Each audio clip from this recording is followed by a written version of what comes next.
Welcome back to my channel. I've missed you guys and it's so nice catching up with you guys again. I had a very rough weekend, but I'm here. Today, I want us to talk about why we do not want to own up to the reasons why we like people.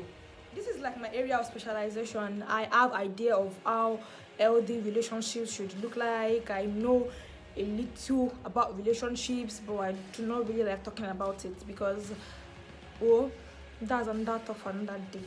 Over the time, we've seen people try to create manuals for relationship. This is how the old stuff should be like. There's no manual for relationships, but if you have an idea of how the old stuff should be like, I think you're good to go on your own. You don't need anybody telling you what to do or what not to do. You would see people come up with some relationship quotes, and before you know it, boom, you're already trying to bend your life to the direction of the quote. I'm not saying quotes are wrong. I'm just saying you should have your own personal say. You should know what you're doing. You should not just do this thing because one Instagram relationship expert is telling you this is what you need to do and you are doing it. Come on. When you ask 85% of people proposing love or relationship to people that you are proposing love to this person, why do you want to be with this person, you will hear a lot of scripted answers, just like template or kind answers. This is it is so cliche. It is so, we already know what you are trying to say. Just away with the template, please. Just away with it. Someone like me, I do not ever think you would catch my attention with templates. No, you can't just come to me and be like, I like you because you're yourself. I know, I am full. I know that one already. Say another thing.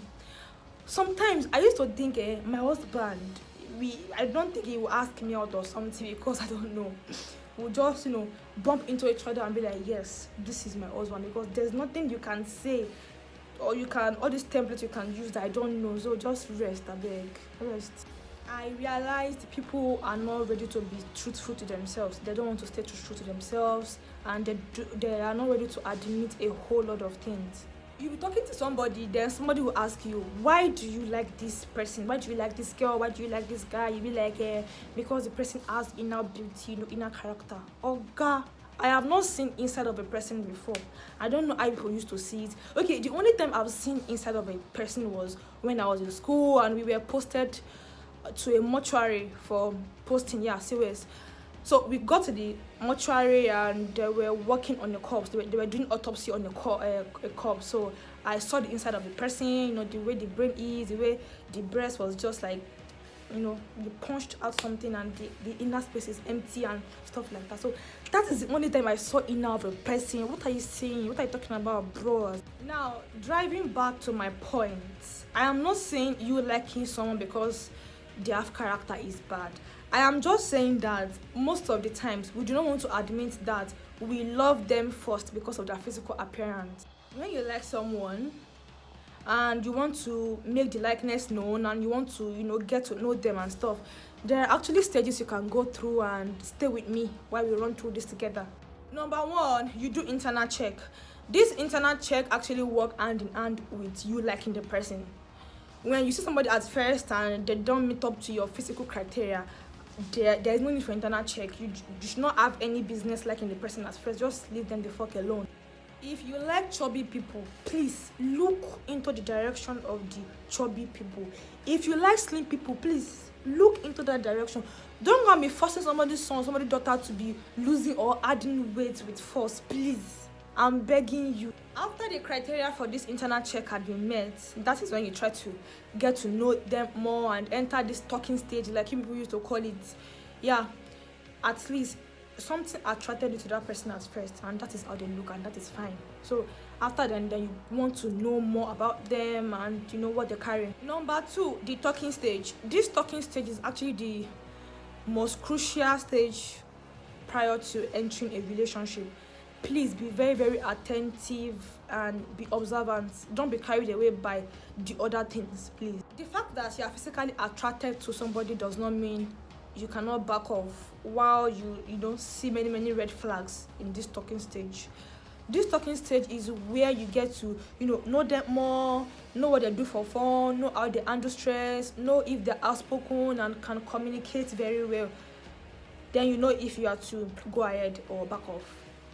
Number 3, the observation stage. This stage is where you reconcile what they told you in the talking stage with, if they are truly like this kind of person. Okay, they told you, when I'm stressed, I used to go out for a walk. I'm just using that one as an example. It's actually not valid, but it's just an example. Okay, now I used to go for a walk. Maybe one day you guys are talking on the phone and be like, hey, what's up? I'm stressed. Okay, what do you want to do? I just want to have cold stone and pizza. In my mind, but I thought you said you used to go out for a walk when you're stressed. You get just they don't know you're actually observing them, but you know you are. So you get to know how they manage anger, how they relate to other people, how transparent they can be, and all those sensitivity.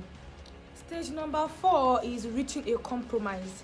Before you think about reaching a compromise, you should be 100% sure that this person wants to be in a relationship with you too. The purpose of reaching a compromise is actually very, very important and necessary, because nobody is perfect and nobody would ever be. So you just need to adjust and meet each other in the middle. Remember, you are only reaching a compromise when the whole stuff is mutual. Okay, I want to be with this person and this person wants to be with me too. And there's a kind of things I will not even advise you to reach a compromise on. Just leave it. When the person is abusive or violent, guy, run.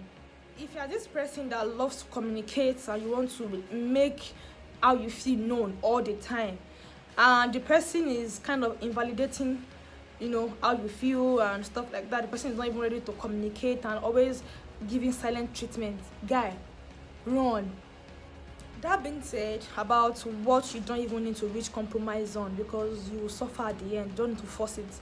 There are actually things you can reach compromise on. For example, you love pressing your paste from the bottom and the other person loves pressing paste from the middle, or after having your bath, you wash off the soap ladder from the wall and the other person does not. Those are actually things you can reach a compromise on, because they are not really much of a big deal. Actually, to some people, it is. People that have OCDs, it is a big deal. But however, you can still reach a compromise, to some extent, I think. The 5th stage is picking a side. When you get to this stage, it's either you are letting them go because you cannot deal. See, you letting them go does not invalidate the fact that you were attracted to them physically from the beginning. When you dive in a little deeper and you did your inner check and everything, you just realize, no, I can't deal with this person, then you are letting them go. Or you are cool with this person, you people can reach a compromise, you people can meet each other in the middle, and boom, you are set to get into that relationship. The fact that you passed all this stage to be with this person does not mean they are perfect or things cannot get bad. See, note, relationships are not bed of roses, and they cannot be. Just put in the work. Be heavy on communication and do more of listening than talking. Most especially if you really want to be with this person so badly. For people that are heavy on serious relationships and stuff. With this foundation, with your reasons for going into that relationship, with your preferences, I think you are good to go. See, Moyan, don't let any motivational talk push you to be with somebody you shouldn't even be with at first.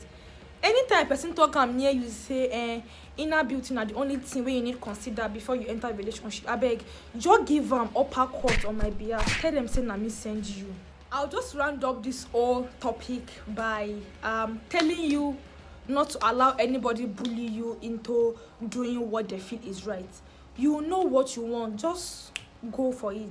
So we are done here, and you're welcome. Please, before you go, like this video, share, because people really need to see this one. I'm not joking. People really need to know. So share, comment, and let me know what's up with you. Subscribe if you have not, and turn on the notification bell, because no, you would not want to miss any of my videos. I will see you guys in my next video. Bye.